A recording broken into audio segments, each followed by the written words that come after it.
Kawhi Leonard just made the most expensive mistake of his post-championship career. The two-time Finals MVP thought he could take a subtle shot at Jayson Tatum after watching the Celtics star dominate in the biggest game of the season. What Kawhi didn't anticipate was that Tatum would fire back with the kind of precision that only comes from someone who's tired of being disrespected by players who've been coasting on past glory. The shot was classic Kawhi, indirect, calculated, delivered with that trademark stoic expression that's made him both respected and frustrating throughout his career. After watching Tatum drop 32 points to seal the Club World Cup final, Leonard told live television, "Some guys shine when the cameras are on, but disappear when it's about winning." The basketball world understood immediately what was happening. This wasn't analysis. This was a veteran trying to diminish a rising star who had just outshined him on the biggest stage. But Leonard had miscalculated something crucial. This generation of NBA superstars doesn't accept disrespect quietly. Before we break down how Tatum dismantled Leonard's argument piece by piece, I need to know your take. When a veteran player takes shots at someone who just outperformed them, is that legitimate competitive fire or just bitter jealousy? Drop your thoughts, because this exchange reveals something important about NBA hierarchy. You're talking about disappearing? I've carried my team through every playoff run. I never duck the spotlight. You hide when it matters, Tatum responded the next morning, his voice carrying the quiet confidence of someone who knew he held all the evidence. This wasn't just trash talk between superstars. This was a statement about consistency versus reputation, about earning respect versus riding past accomplishments. Leonard had chosen the wrong target, and Tatum was about to remind everyone why. Kawhi's calculated attack after the loss. To understand how spectacularly Kawhi Leonard's strategy backfired, we need to examine exactly what he said and why the timing made it exponentially worse. This wasn't a heat-of-the-moment comment during a timeout or a frustrated post-game reaction. This was a calculated decision to diminish Jayson Tatum's dominant performance in front of a global audience. The Club World Cup final had just concluded in Miami, with the Celtics defeating the Clippers 118-104 in what many called the most complete team performance of the season. Tatum had been magnificent. 32 points on efficient shooting, 8 rebounds, 6 assists, and the dagger three-pointer that effectively ended the game with 2:47 remaining. The moment was particularly significant because of the audience. Donald Trump sat courtside alongside NBA Commissioner Adam Silver, international soccer executives, and representatives from major broadcasters worldwide. This wasn't just another regular season game. This was the NBA showcasing its best talent on a global stage. Kawhi, who had struggled throughout the game with 18 points on poor shooting, was clearly frustrated. His body language during the final minutes suggested someone who understood he was being outclassed, not just by the Celtics as a team, but specifically by Tatum's individual brilliance. The interview took place immediately after the game, with ESPN's Malika Andrews asking Leonard about Tatum's performance and what it meant for the young star's legacy. Most veterans would have offered diplomatic praise or deflected to team concepts. Leonard chose a different path. Here's where Leonard's competitive pride seemed to override his usual media savvy. Instead of acknowledging Tatum's excellence, he decided to plant seeds of doubt. Do you think this was strategic mind games or just poor sportsmanship from someone who couldn't handle being outplayed? Look, it's easy to have big games when everything's set up for you, Leonard began, his tone suggesting this response had been brewing throughout the loss. Some guys shine when the cameras are on, when the lights are bright, when everyone's watching. But the real test is when it's about winning championships, when it's about doing it consistently. The implication was clear to everyone watching. Tatum was a big game performer but not a winner. Coming from a two-time champion, the words carried weight, but they also carried risk. Leonard was essentially arguing that individual brilliance meant nothing without rings, forgetting that his own championship runs were increasingly distant memories. "I've been where he's trying to go," Leonard concluded. "The difference between getting there and staying there is what you do when the moment gets too big. Some guys disappear when it's about winning." Within hours, clips of Leonard's comments were circulating across every NBA platform, and basketball analysts were debating whether he crossed a line from competitive rivalry into personal disrespect. Tatum's surgical counter-attack. What happened the next morning on ESPN's First Take will be remembered as one of the most perfectly executed responses in recent NBA history. Jayson Tatum didn't just defend himself against Kawhi Leonard's criticism. He methodically dismantled every aspect of Leonard's argument while maintaining the composure of someone who knew the facts were on his side. Tatum was originally scheduled to appear on the show to discuss the Club World Cup victory and the Celtics' championship aspirations. But when Stephen A. Smith opened with Leonard's comments from the previous night, everyone knew the planned interview was about to become something much more significant. "Jayson, you had to have seen Kawhi's comments last night," Smith began, clearly anticipating fireworks. "He seemed to suggest that you perform well in big moments, but haven't proven yourself when it comes to actually winning. How do you respond to that?" For a moment, Tatum was silent, and viewers could see him processing not just the question, but the decision of how far to take his response.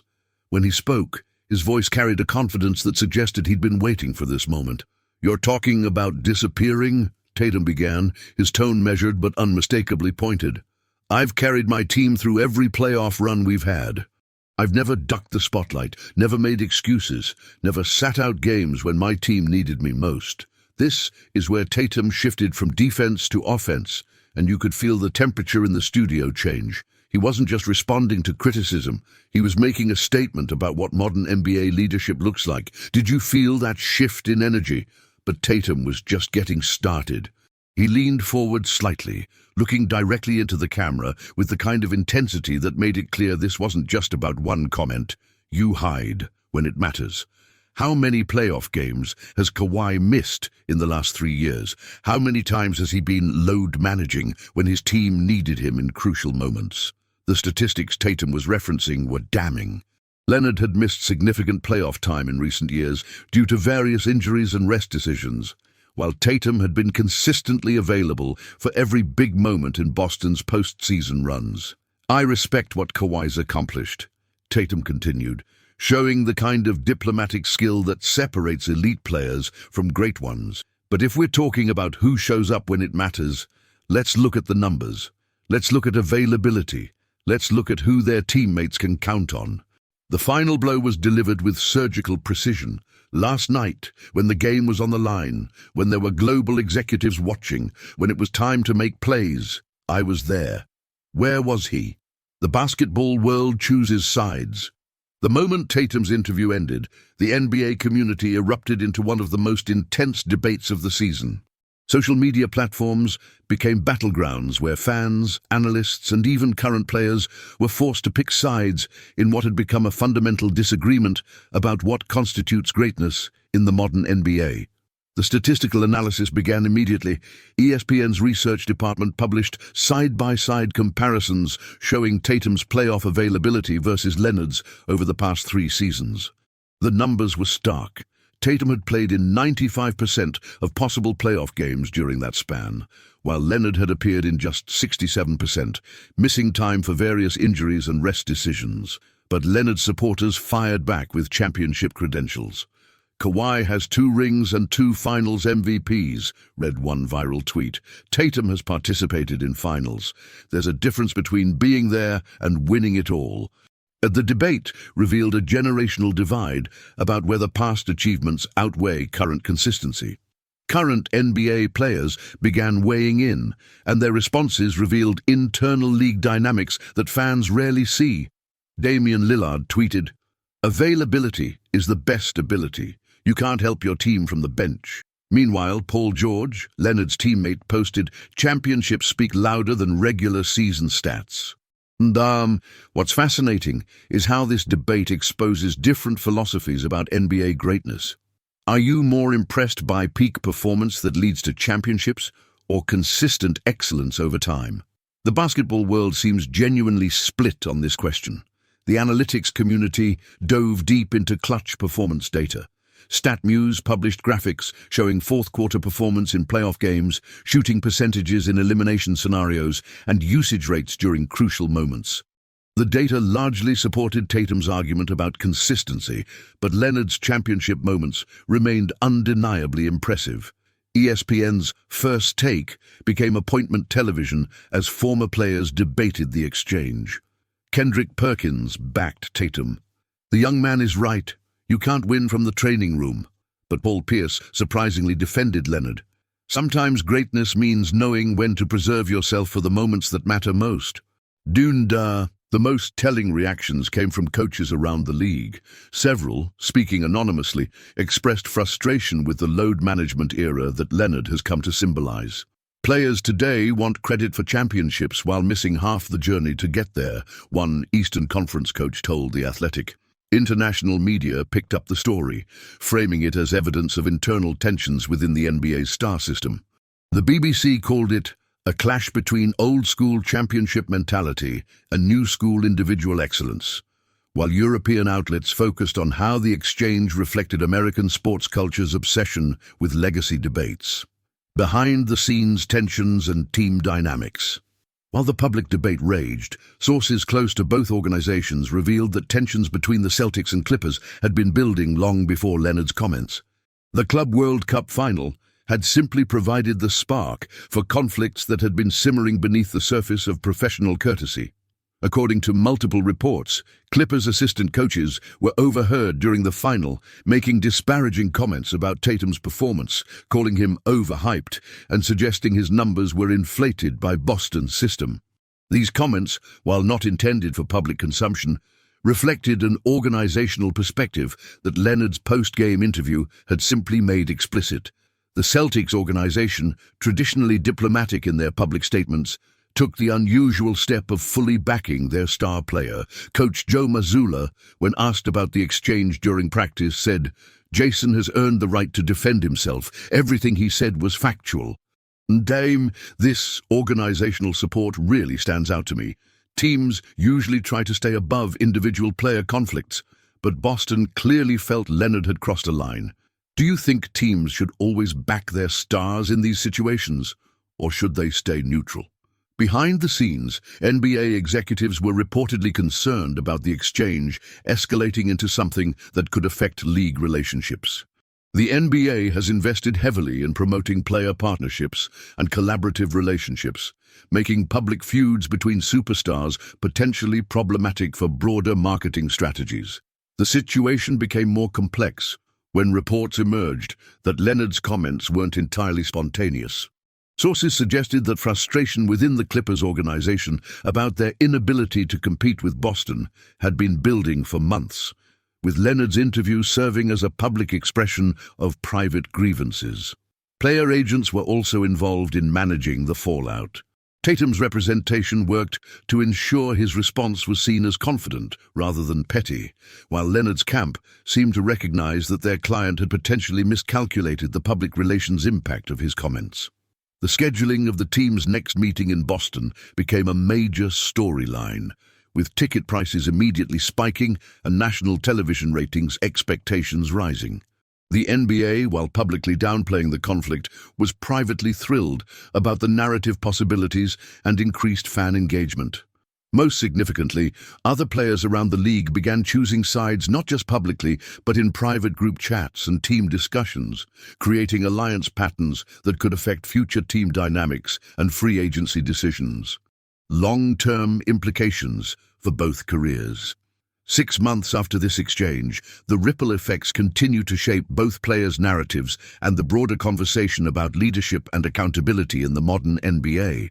What began as post-game commentary has evolved into a defining moment that will likely influence how both careers are ultimately evaluated. For Jayson Tatum, the response to Leonard marked a turning point in his public persona.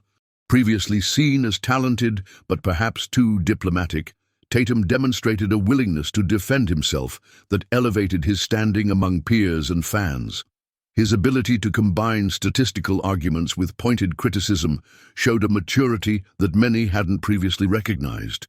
The exchange also reinforced Tatum's positioning as the face of the NBA's next generation. His emphasis on availability and consistency resonated with younger fans who prioritize reliability over sporadic brilliance, even if that brilliance includes championship moments. Looking ahead, how do you think this moment will be remembered? Will it be seen as Tatum finally standing up for himself, or as Leonard making a fair point about unproven potential? Sometimes these exchanges define careers in unexpected ways. For Kawhi Leonard, the aftermath has been more complicated. While his championship credentials remain unassailable, the exchange highlighted concerns about his availability and commitment that have persisted throughout his career. The criticism seemed to affect his approach to media interactions, with Leonard becoming even more selective about when and how he engages with reporters. The incident also influenced how other veterans approach critiques of younger players. Several established stars have privately expressed that Leonard's comments were poorly timed and ultimately counterproductive, serving as a cautionary tale about the importance of timing and context in public criticism. From a league perspective, the exchange became a case study in how individual conflicts can drive broader narratives and fan engagement. The NBA's social media metrics showed significant spikes in engagement around both players, proving that authentic rivalry remains one of the sport's most powerful marketing tools. As both players continue their careers, this exchange will likely be remembered as a moment when generational perspectives on greatness collided publicly. It showed that the modern NBA's young stars are willing to challenge veteran opinions directly, rather than deferring to past accomplishments. The next chapter of their rivalry will be written on the court, where both players will have ample opportunity to support their arguments with performance. What started as a post-game interview became a masterclass in how modern NBA stars navigate respect, criticism, and the delicate balance between honoring the past and defending the present. Kawhi Leonard's attempt to diminish Jayson Tatum's performance backfired spectacularly, revealing more about Leonard's current standing than Tatum's supposed limitations. Tatum's response wasn't just about defending his individual performance. It was about establishing a new standard for how this generation approaches criticism from established players. His emphasis on availability, consistency, and being present when it matters most resonated because it addressed legitimate concerns about Leonard's recent career trajectory. The exchange highlighted a fundamental tension in professional sports: the weight of past achievements versus current performance. Leonard's championships are undeniable, but Tatum's argument about reliability and consistency struck at the heart of what modern fans expect from their superstars. Perhaps most importantly, this confrontation showed that today's NBA stars won't simply defer to veteran opinions based on past glory. They are prepared to engage directly using facts and performance data to support their positions. This represents a significant cultural shift in how league hierarchy operates. The basketball world learned something valuable from this exchange. Authenticity and immediate relevance can be just as powerful as championship credentials when it comes to winning public debates. Tatum proved that you don't need rings to defend your reputation effectively. You just need to be consistently excellent and ready to back up your words. For fans, this rivalry promises to be compelling precisely because it represents different philosophies about greatness. Leonard embodies peak performance in crucial moments, while Tatum represents sustained excellence over time. Both approaches have merit, which is why their next on-court meeting will be appointment television. The lesson for all athletes is clear. If you're going to question someone's credentials, make sure your own recent performance can withstand the inevitable scrutiny that follows. Sometimes, the best response to criticism is simply showing up consistently and letting the work speak for itself.